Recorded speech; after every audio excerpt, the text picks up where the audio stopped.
भज गोविन्दं भज गोविन्दं गोविन्दं भज मूढमते भज गोविन्दं भज गोविन्दं गोविन्दं भज मूढमते सम्प्राप्ते सन्निहिते काले नहि नहि रक्षति डुक्रिं करणे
वितृष्णां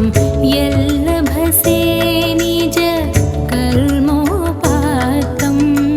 वित्तं तेन विनोदय चित्तं भज गोविन्दं भज गोविन्दं गोविन्दं भज मूढमते नारीस्तनभर नाभिदेशं दृष्ट्वा मागा मोहावेशम् ये तन्मांसवसादिविकारं मनसि विचिन्तय वारं वारं भज गोविन्दं भज गोविन्दं गोविन्दं भज मूढमते नलिनीदळगत जलमतितरलं तद्वज्जीवत मतिशयचपलं विद्धि व्याध्यभिमानग्रस्तं लोकं शोकहतं चासमस्तं भज गोविन्दं भज गोविन्दं गोविन्दं भज मूढमते सत्सङ्गत्वे निसङ्गत्वं निस्सङ्गत्वे निर्मोहत्वं निर्मोहत्वे निश्चलतत्वं निश्चलतत्वे जीवन्मुक्ति भज गोविन्दं भज गोविन्दं गोविन्दं भज मूढमते काते कान्ता धनगतचिन्ता वातुलकिं तव नास्ति नियन्ता त्रिजगति सज्जन सङ्गतिरेक भुवति भवार्णव तरणे नौका भज गोविन्दं भज गोविन्दं गोविन्दं भज मूढमते मूढः कश्चिन वैयाकरणो डुक्कृन्करणाध्ययनधुरीणः श्रीमच्छङ्कर भगवच्चिष्यै बोधित आसीच्चोदितकरणै भज गोविन्दं भज गोविन्दं गोविन्दं भज मूढमते भज गोविन्दं भज गोविन्दं गोविन्दं भज मूढमते गोविन्दं भज मूढमते गोविन्दं भज मूढमते भज गोविन्दं भज गोविन्दं गोविन्दं भज मूढमते भज गोविन्दं भज गोविन्दं गोविन्दं भज मूढमते सम्प्राप्ते सन्निहिते काले नहि नहि रक्षति डुक्रिं करणे भज गोविन्दं भज गोविन्दं गोविन्दं भज मूढमते मूढजहिः धनागमतृष्णां कुरु सद्बुद्धिं मनसि वितृष्णां यल्लभसे निज कर्मोपात्तं वित्तं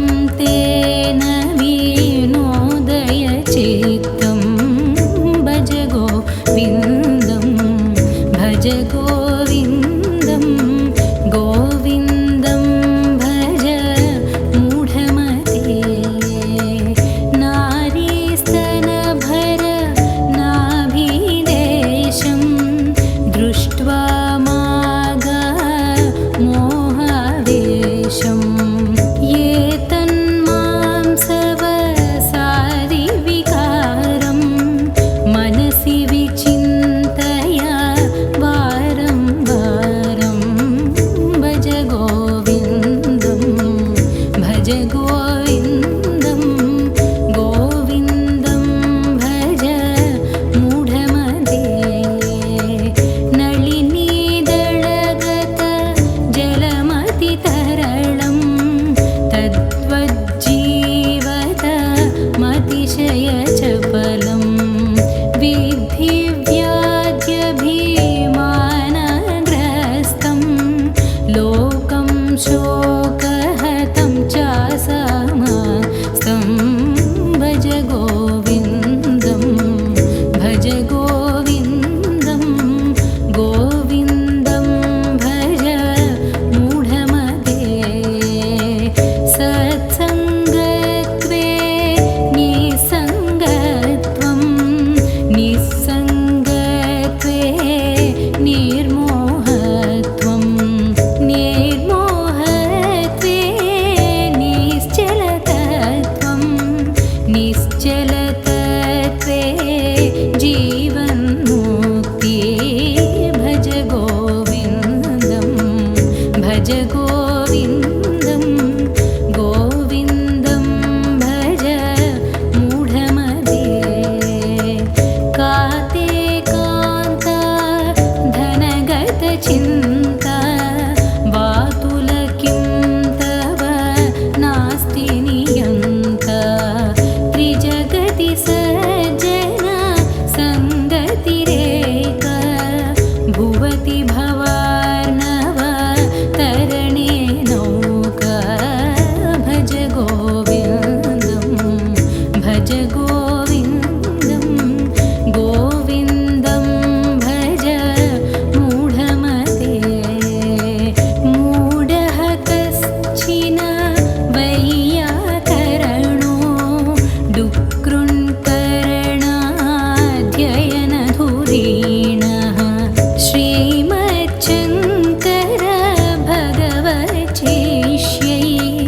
बोधित आसीच्चोदितकरणै भज गोविन्दं भज गोविन्दं गोविन्दं भज मूढमते भज गोविन्दं भज गोविन्दं गोविन्दं भज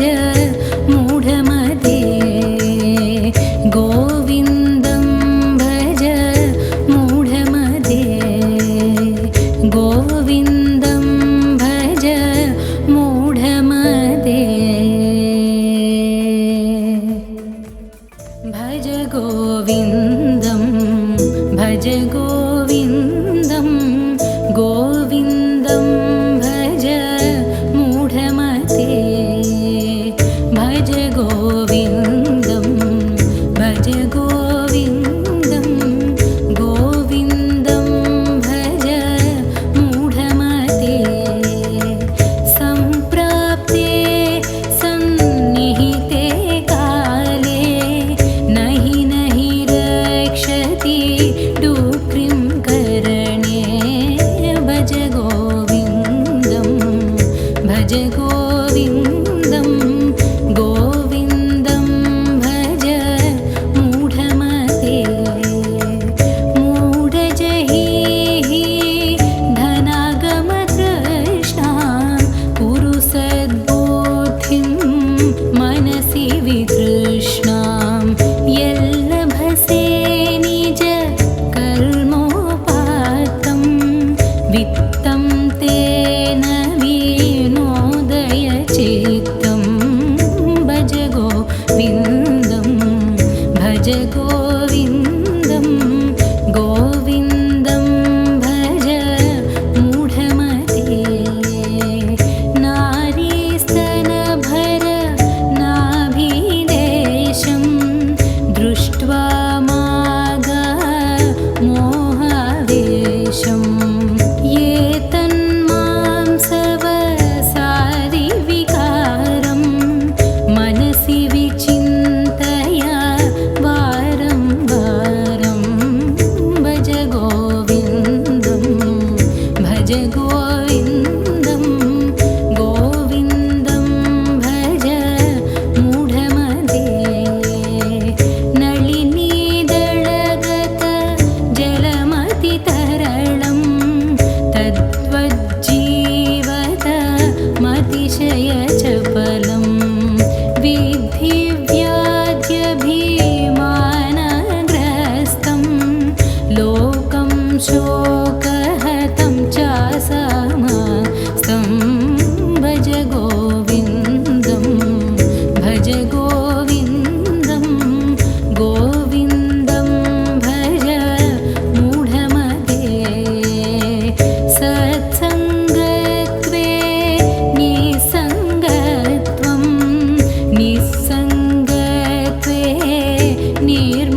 चिन्ता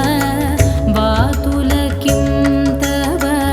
नास्ति नियन्ता त्रिजगति सज्जन सङ्गतिरेक भुवति भवार्णव तरणे नौका भज गोविन्दं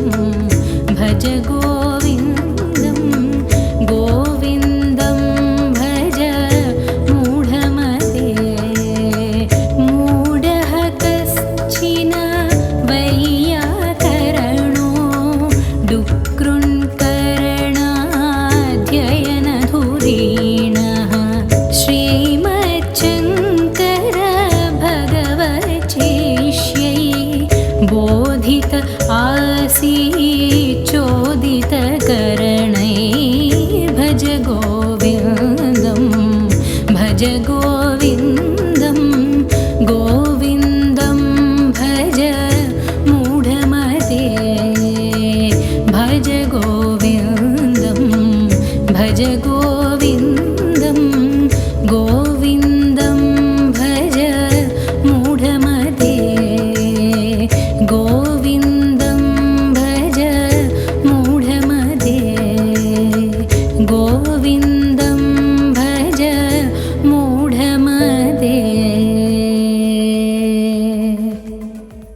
भज गोविन्दं भज गोविन्दं गोविन्दं भज मूढमते भज गोविन्दं भज गोविन्दं गोविन्दं भज मूढमते सम्प्राप्ते सन्निहिते काले नहि नहि रक्षति डुक्रिं करणे भज गोविन्दं भज गोविन्दं गोविन्दं भज मूढमते मूढजहिः धनागमतृष्णां कुरु सद्बुद्धिं मनसि वितृष्णां यल्लभसे निज कर्मोपात्तं वित्तं तेन विनोदय चित्तम्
गोविन्दं गोविन्दं भज मूढमते मूढः कश्चिन वैयाकरणो डुक्कृन्करणाध्ययनधुरीणः श्रीमच्छङ्कर भगवच्चिष्यै बोधित आसीच्चोदितकरणै भज गोविन्दं भज गोविन्दं गोविन्दं भज मूढमते भज गोविन्दं भज गोविन्दं गोविन्दं भज मूढमते गोविन्दं भज मूढमते गोविन्दं भज मूढमते भज गोविन्दं भज गोविन्दं गोविन्दं भज मूढमते भज गोविन्दं भज गोविन्दं गोविन्दं भज मूढमते सम्प्राप्ते सन्निहिते काले नहि नहि रक्षति डुक्रिं करणे भज गोविन्दं भज गोविन्दं गोविन्दं भज मूढमते मूढजहिः धनागमतृष्णां कुरु सद्बुद्धिं मनसि वितृष्णां यल्लभसे निज कर्मोपात्तं वित्तं तेन विनोदय चित्तं भज गोविन्दं भज गोविन्दं गोविन्दं भज मूढमते नारीस्तनभर नाभिदेशं दृष्ट्वा मागा मोहावेशं ये तन्मांसवसादिविकारं मनसि विचिन्तय वारं वारं भज गोविन्दं भज गोविन्दं गोविन्दं भज मूढमते नलिनीदळगत जलमतितरलं तद्वज्जीवत मतिशयचपलं विद्धि व्याध्यभिमानग्रस्तं लोकं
गोविन्दं भज गोविन्दं गोविन्दं भज मूढमते भज गोविन्दं भज गोविन्दं गोविन्दं भज मूढमते सम्प्राप्ते सन्निहिते काले नहि नहि रक्षति डुक्रिं करणे भज गोविन्दं भज गोविन्दं गोविन्दं भज मूढमते मूढजहिहि धनागमतृष्णां कुरु सद्बुद्धिं मनसि वितृष्णां यल्लभसे निज कर्मोपात्तं वित्तं तेन विनोदय चित्तं भज गोविन्दं भज गोविन्दं गोविन्दं भज मूढमते नारीस्तनभर नाभिदेशं दृष्ट्वा मागा मोहावेशं ये तन्मांसवसादिविकारं मनसि विचिन्तया वारं वारं भज गोविन्दं भज गोविन्दं गोविन्दं भज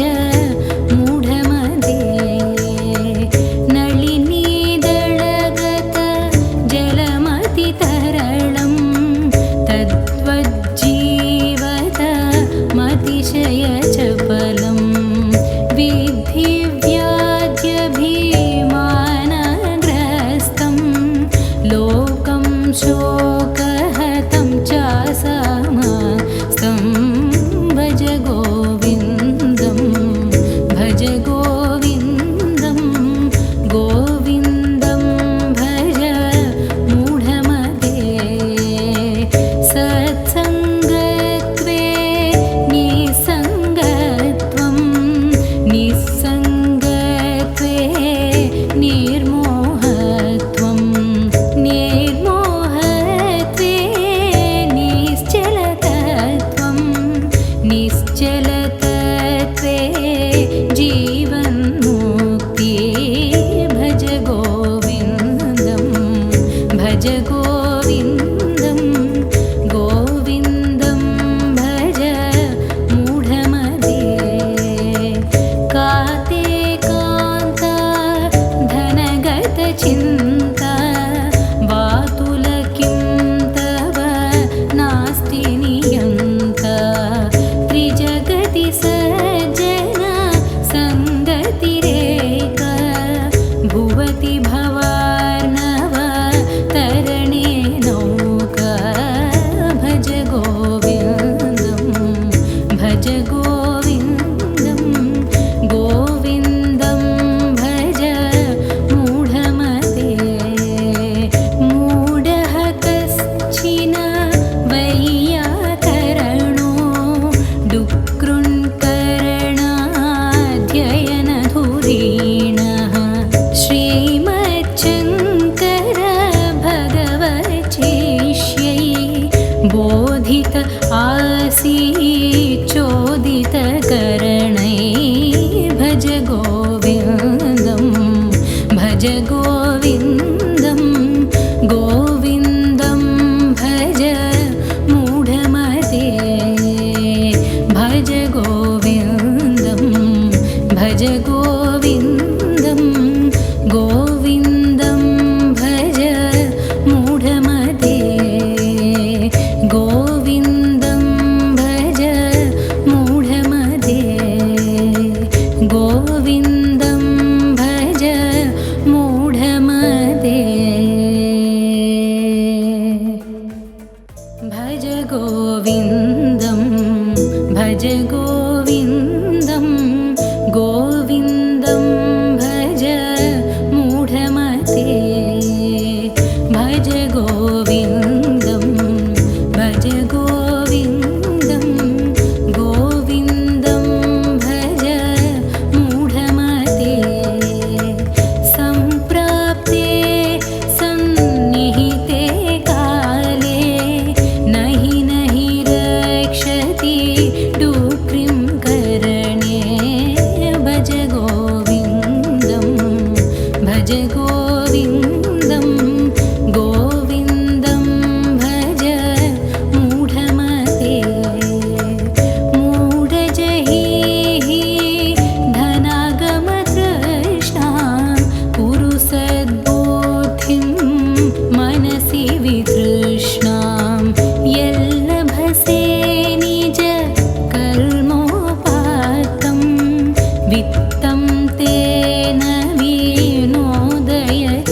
गोविन्दं गोविन्दं भज मूढमते नलिनीदळगत जलमतितरलं तद्वज्जीवत मतिशयचपलं विधिव्याज्यभीमानग्रस्तं लोकं शोकहतं चासमस्तं भज गोविन्दं भज गोविन्दं गोविन्दं भज मूढमते सत्सङ्गत्वे निसङ्गत्वं निस्सङ्गत्वे निर्मोहत्वं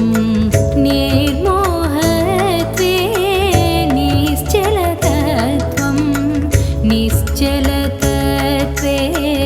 जीवन्मुक्ति भज गोविन्दं भज गोविन्दं गोविन्दं भज मूढमते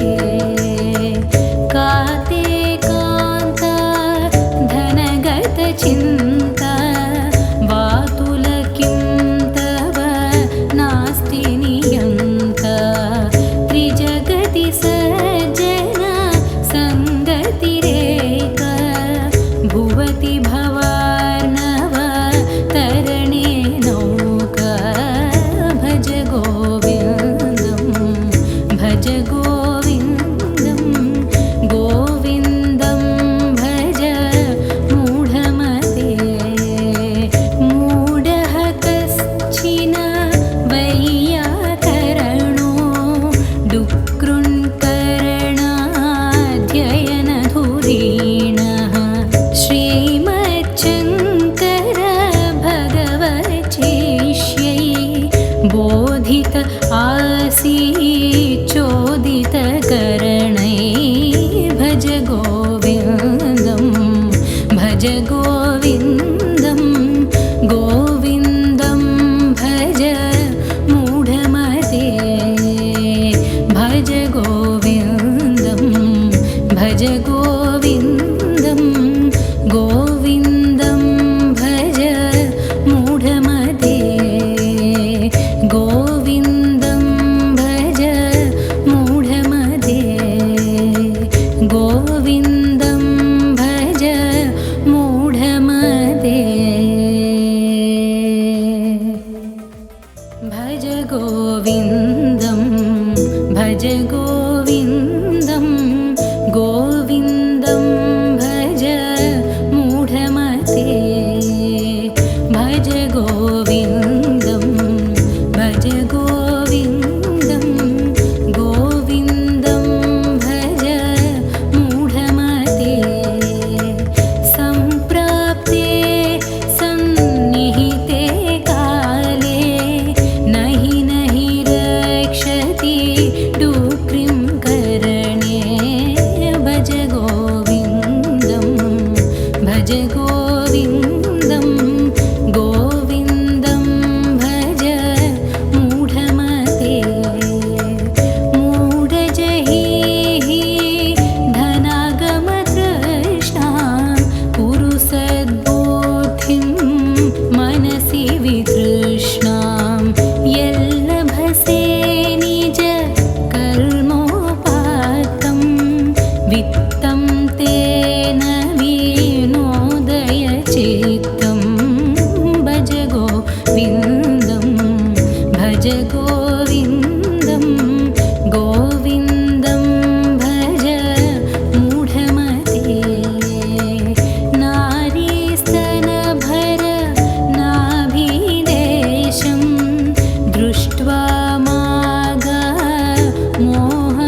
शोकहतं चासमस्तं भज गोविन्दं भज गोविन्दं गोविन्दं भज मूढमते सत्सङ्गत्वे निसङ्गत्वं निस्सङ्गत्वे निर्मोहत्वं निर्मोहत्वे निश्चलतत्वं निश्चलतत्वे जीवन्मुक्ति भज गोविन्दं भज गोविन्दं गोविन्दं भज मूढमते काते कान्ता धनगतचिन्ता वातुल किं तव नास्ति नियन्ता त्रिजगति सज्जन सङ्गतिरेक भुवति भवार्णव तरणे नौका भज गोविन्दं भज गोविन्दं गोविन्दं भज मूढमते मूढः कश्चिन वैयाकरणो डुक्कृन्करणाध्ययनधुरीणः श्रीमच्छङ्कर भगवच्चिष्यै बोधित आसीच्चोदितकरणै भज गोविन्दं भज गोविन्दं गोविन्दं भज मूढमते भज गोविन्दं भज गोविन्दं गोविन्दं भज मूढमते गोविन्दं भज मूढमते गोविन्दं भज मूढमते भज गोविन्दं भज गोविन्दं गोविन्दं भज मूढमते भज गोविन्दं भज गोविन्दं गोविन्दं भज मूढमते सम्प्राप्ते सन्निहिते काले नहि नहि रक्षति डुक्रिं करणे भज गोविन्दं भज गोविन्दं गोविन्दं भज मूढमते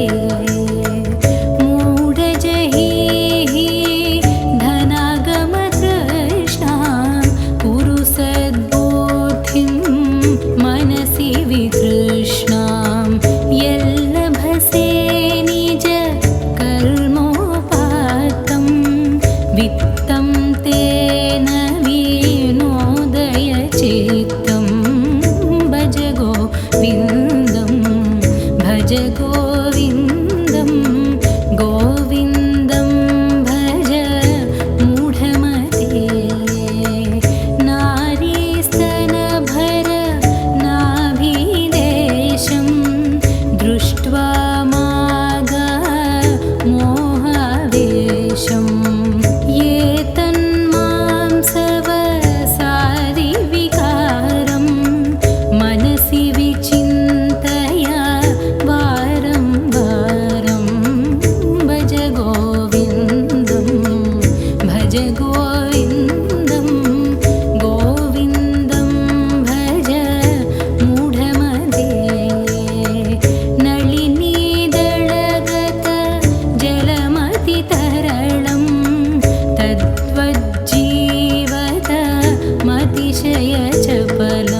जीव